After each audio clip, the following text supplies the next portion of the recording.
Right, so today we are having a look at this small and quite cute camera, the Smena, made in the GOMZ factory in the Soviet Union from about 1953 to 1960.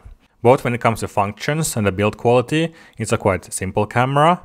There aren't that many settings on it, and it's mostly made out of bakelite, at least the cover. But otherwise, it's a quite well-designed camera, and well, it is still functioning, even though this camera is, I don't know how old it is. It's could even be 50 years, and still it is working as it's designed, even though it does need some service. The Smena was meant as a beginner's camera, if you are interested in photography and wanted to have an affordable camera. So yeah, let's have a close look at the features and what you can do with this camera. The settings of the camera are located here on the front. So first of all, we have the focusing wheel. And the closest distance is 1.3 meter, and the furthest well is infinity. So when you're taking your picture, this camera does not have any tool to measure the distance like a rangefinder.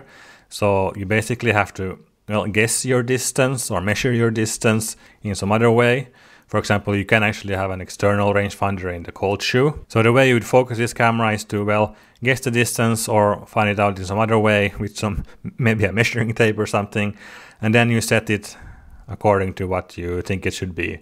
So if your subject measures like 2 meters away, you put it at 2 meters. The next setting, the aperture. So you set the aperture with this small wheel here. It's a bit stiff on this one. Usually they become stiff on this old camera if you don't have them serviced. But as you can see, there's a small red dot which indicates what aperture is set. The lens this camera uses is, I don't know what name it has, but it is a 4 centimeter lens. So it's a quite typical point and shoot lens basically. The shutter is set with this big wheel here on top, and the shutter speed numbers are written here. And they go from 1/10 of a second to 1/200 of a second with 1 full stop increments. And there's also the bulb. And the shutter is fired by first lifting this lever here to set it. And then you, push this. I wouldn't call it a shutter button. It's also some kind of lever, but you just push it down and the shutter will fire. Now I have it on bulb, so it stays open. But if I use some faster shutter speed, let's say 1/200, then it goes much faster. So the way you would photograph with this camera is to first find your subject or composition, then measure the light, set the settings, focus, and take a picture. On the top here, first of all, we have the cold shoe for accessories.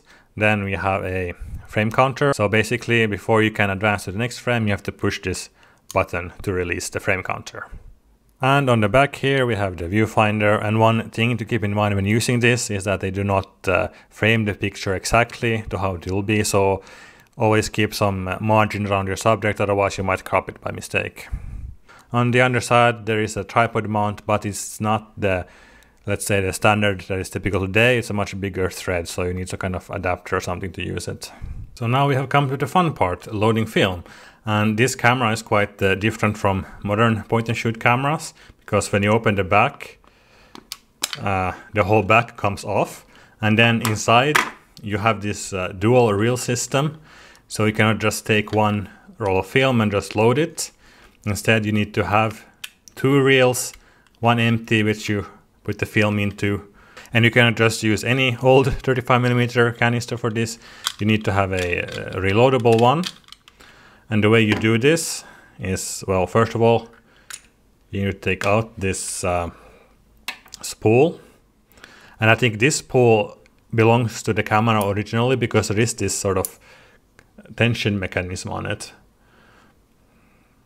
Like so. Now I put in just like a test strip for a test film into this canister to be able to show how to load this film. So, first of all, we need to trim the film, because it does not fit as such, or even with the normal leader, it would not fit. So I need to trim it down a bit. Oh, it became quite improvised, I guess. Right, so now I have cut down a suitable width strip on the end of the film. And then you take it and put it into the spool from this side. Just push it in, and this thing will keep it tight. And then we go back into the canister, like so. close it up. So then when you insert it, line up this the top of this canister with the position of this, so it goes in there. And the good thing about this is that you do not have to rewind the film after you're finished. Everything will go into this roll. But if your camera happens to have one of these old canister, you should be careful with the light seals because they might not work that well anymore. If you're using these old canisters, I would just, when you're finished the roll, take it out in the dark because as you can see, this does not look very good anymore. It might not keep the light. I noticed that the easiest way to close this is just to put this up against here and close it shut. You can see here in the bottom that it lines up properly, so yeah. Before you can start shooting though, advance the frame 3 times and then after that set the frame counter so that it comes to the 0. You set it by moving this outer wheel. Like so. To be able to advance to the next frame, you need to press this, so yeah. In any case, this is all for this video. Thank you for watching and see you in my next video. Bye!